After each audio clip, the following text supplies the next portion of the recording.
Assalamualaikum warahmatullahi wabarakatuh.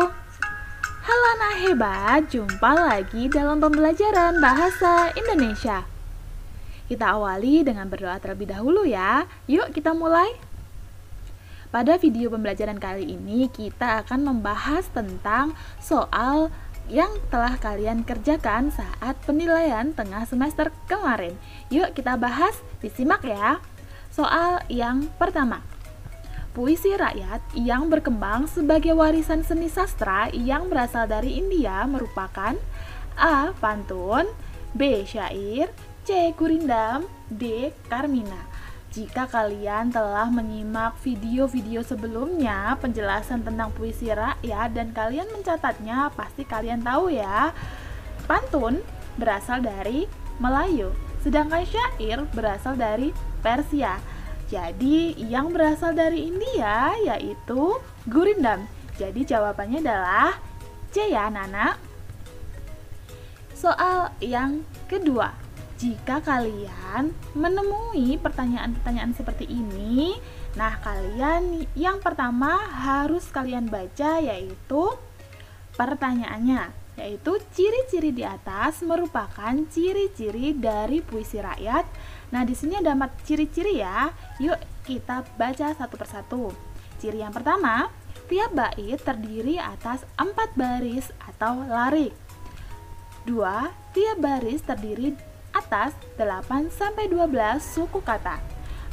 Ketiga, memiliki rima AB AB. 4. 2 baris pertama merupakan sambiran dan 2 baris terakhir merupakan isi. Nah, kira-kira keempat ciri tersebut merupakan ciri apa ya? A. Pantun, B. Syair, C. Gurindam, dan D. Karmina. Yuk kita analisis. Satu bait terdiri dari 4 baris. Kira-kira apa ya yang terdiri dari 4 baris? Ya, yaitu pantun dan syair. Jadi Gurindam sama Karmina sudah gugur ya. Jawabannya kalau tidak A, ya B. Sekarang ciri yang kedua, tiap baris terdiri atas 8 sampai 12 suku kata. Kira-kira pantun atau syair ya? Ya, yang terdiri dari 8 sampai 12 suku kata yaitu pantun. Jadi jawabannya adalah A. Nah, sedangkan syair suku katanya terdiri dari 8 sampai 14 suku kata. Sedangkan rimanya sama ya, A, A. Dan ciri yang keempat yaitu semuanya adalah isi. Itu merupakan syair. Oke? Mudah kan? Soal yang ketiga. Puisi rakyat yang berasal dari Persia dan dibawa masuk ke Nusantara bersama dengan masuknya Islam ke Indonesia adalah A. Pantun, B. Syair, C. Gurindam, dan D. Karmina. Tadi soal sebelumnya sudah ada ya, jawabannya adalah syair. Soal keempat, aspek-aspek kebahasaan yang biasa digunakan dalam puisi rakyat diantaranya sebagai berikut. Kecuali, nah di sini nanti 4 jawaban di sini yang mana yang bukan merupakan aspek kebahasaan, begitu ya. A. Kalimat imperatif atau perintah, B. Kalimat saran, C. Kalimat ajakan, dan D. Kalimat tanya. Nah, kalau dalam puisi rakyat itu pasti ada biasanya ada kalimat perintah ya, seperti kata buanglah sampah pada tempatnya. Kalimat saran. Kalau saran biasanya dia menganjurkan sesuatu yang nantinya menjadi positif. Kalimat ajakan biasanya menggunakan kata ayo dan mari. Sedangkan kalimat tanya tidak digunakan di dalam puisi rakyat. Jadi jawabannya adalah D. Begitu ya.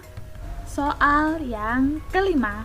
Penggalan yang sesuai untuk melengkapi pantun di atas adalah melengkapi pantun. Oke. Jika melengkapi pantun nanti bunyinya ya harus sama ya, kata R dan L. Baris 1 harus sama dengan baris 3, baris kedua harus sama dengan baris keempat. Nah, sebelum kalian baca, kita bisa menggunakan cara cepat, yaitu kita harus mencari ini, R dan L. Jawaban A berbunyi yang belakangnya adalah U sama A. Sudah berbeda, jawabannya salah. B, belakangnya adalah AA, berarti berbeda ya, jawabannya adalah salah. C, NG dan T, otomatis salah. D, belakangnya adalah R dan L, sama bukan? Berarti jawabannya otomatis adalah D. Oke? Paham kan? Begitu ya cara mudahnya. Jika option A, B, C sudah berbeda semua, berarti otomatis tanpa perlu dibaca jawabannya adalah D. Begitu ya. Soal yang keenam, yang merupakan isi dari pantun di atas adalah, yang ditanya adalah isi. Yang perlu kalian ingat dari pantun, baris 1 dan baris 2 disebut dengan sampiran, baris 3 dan baris 4 disebut dengan isi. Berarti otomatis jawabannya adalah C. Oke? Soal yang ketujuh, kata penghubung yang sering digunakan pada puisi rakyat diantaranya sebagai berikut adalah kata penghubung. A, kata penghubung tujuan. B, kata penghubung sebab. C, kata penghubung akibat. D, semua jawaban benar. Kata penghubung tujuan itu seperti kata agar, supaya, guna, untuk. Kata penghubung sebab itu seperti karena. Kata penghubung akibat itu seperti sehingga dan akibatnya. Jadi jawaban yang tepat dan benar adalah D. Semua jawaban benar. Oke, anak-anak? Soal ke-8. Pantun di atas merupakan jenis pantun. Nah, yang ditanyakan adalah jenis dari pantun ya. Kita baca. Kelapa gading buahnya banyak, lebat berjurai di pangkal pelepah. Tutur kata hendaklah yang bijak, jangan umbar, sumpah serapah. Berarti kita kan dilarang untuk mengatakan hal-hal yang negatif. Berarti jawabannya yang tepat adalah A ya anak-anak. Soal ke-9. Ciri-ciri gurindam yang tepat di bawah ini adalah, sekarang yang ditanyakan adalah ciri-ciri gurindam. Terdiri dari 4 baris atau larik. Gurindam itu apakah terdiri dari 4 baris? Tidak ya. B, berisi nasihat, filosofi hidup, atau kata-kata mutiara. Oke, bisa jadi. Kita terlebih dahulu di sini. Terdiri dari 8 sampai 12 suku kata. Nah, gurindam itu suku katanya 8 sampai 16. Berarti jawaban C salah ya. D, bersajak A. Nah, kalau gurindam itu terdiri dari 2 baris. Sajaknya adalah A atau B atau C dan seterusnya. Begitu ya. Jadi bersajak AA salah ya. Otomatis jawaban yang tepat adalah B. Begitu ya. Soal ke-10. Isi dari syair tersebut adalah, nah, syair itu adalah semuanya di sini isi. Jadi kita harus pahami terlebih dahulu. Wahai Ananda Intan pilihan, berterus terang janganlah segan. Apa yang benar engkau katakan, apa yang salah engkau tunjukkan. Berarti kita diminta untuk jujur ya. Option A, agar kita tidak durhaka pada kedua orang tua. Jawabannya tidak termasuk isi. B, agar anak selalu jujur kepada semua orang, berkata tidak bohong, agar selalu selamat dunia akhirat.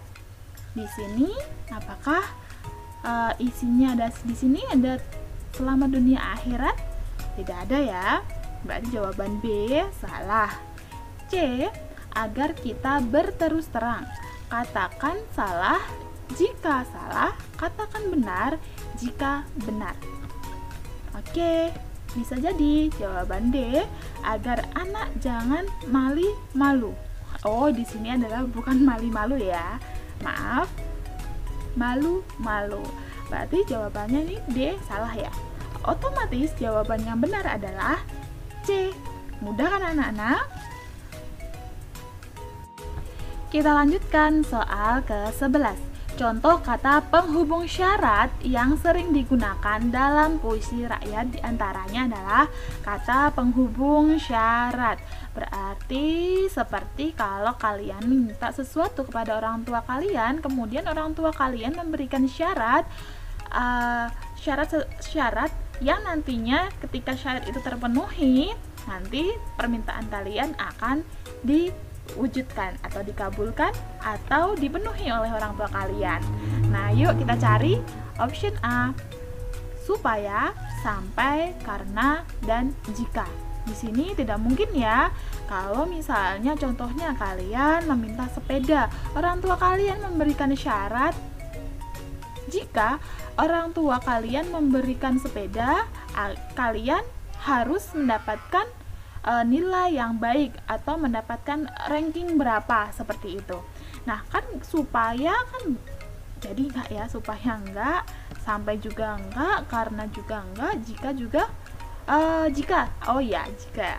Oke, berarti ini sudah gugur karena jawabannya yang betul hanya jika saja. B, supaya tidak, jika betul, bila mana. Oke, bisa kalau. Oke, bisa. Ada kata supaya, berarti salah ya. Jadi jawaban B, option B salah. C, karena, tidak, sebab, tidak, oleh karena itu, tidak, oleh sebab itu, tidak. Jadi jawabannya C salah. Jika, oke, betul, apabila, betul, asalkan, betul, bila mana, betul. Berarti yang betul semua di sini jawabannya adalah D. Otomatis jawabannya D ya, gitu. Nah, syarat seperti ini, jika kamu mendapatkan ranking 1, ibu akan belikan sepeda. Begitu. Oke, paham kan? Lanjut ya. Soal ke-12. Contoh kata penghubung sebab. Nah, di sini kata penghubung sebab yang sering digunakan dalam puisi rakyat diantaranya yaitu sebab ya. Ada kata supaya, sampai, karena, jika. Tidak. Kata supaya, tidak, jika tidak, bila mana tidak, oleh karena itu juga salah. Nah, sebab di sini. Karena betul, sebab, oleh karena itu, oleh sebab itu. Jika tidak, apabila tidak, asalkan tidak, bila mana tidak. Berarti otomatis jawaban yang betul adalah di sini kata penghubung sebab, yaitu jawabannya adalah C. Begitu ya. Soal ke-13. Kalimat ajakan. Nah, di sini kalimat ajakan dalam puisi rakyat yang tepat di bawah ini adalah A. Marilah kita jaga agar lestari. Kata marilah, apakah ajakan? Oke, ajakan ya.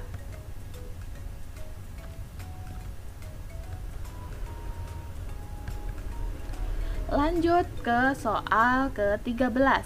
Kalimat ajakan dalam puisi rakyat yang tepat di bawah ini adalah A. Marilah kita jaga agar lestari. B. Janganlah berprasangka buruk kepada sesama. C. Buanglah sampah pada tempatnya. D. Sebaiknya kau pikirkan dahulu sebelum mengambil keputusan. Kalimat ajakan itu biasanya berimbuhan lah gitu ya. Ajakan. Nah, atau ada kata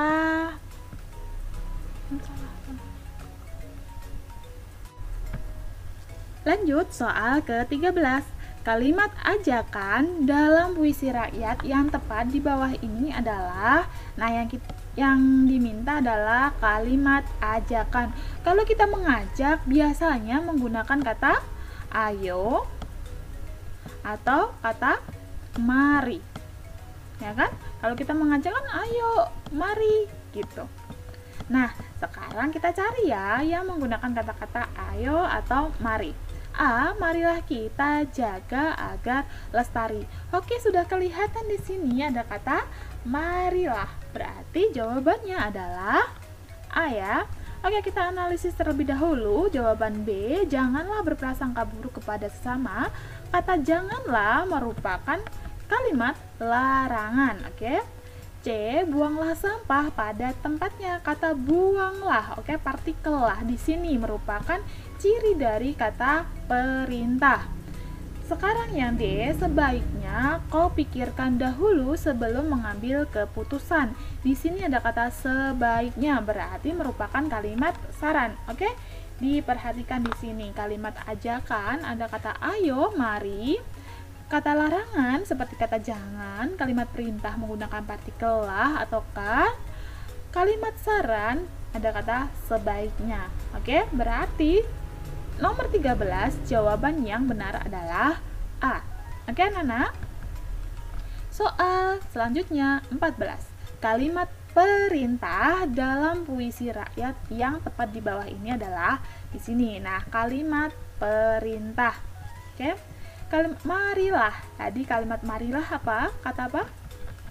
Iya, kata ajakan atau kalimat ajakan. B, janganlah berprasangka. Di sini ada kata janganlah, tadi sudah ya. Larangan. Sekarang kalimat perintah yaitu buanglah. Oke? D, sebaiknya tadi sebelumnya adalah kalimat syaran. Oke, jadi jawaban yang tepat adalah C. Nomor 15. Kalimat saran dalam puisi rakyat yang tepat adalah, nah kalimat saran tadi kan sudah dibahas. Jawabannya yang tepat adalah D, kata sebaliknya. Begitu ya, mudah bukan? Untuk soal nomor 16-30 kita bahas di video selanjutnya ya. Terima kasih. Wassalamualaikum warahmatullahi wabarakatuh.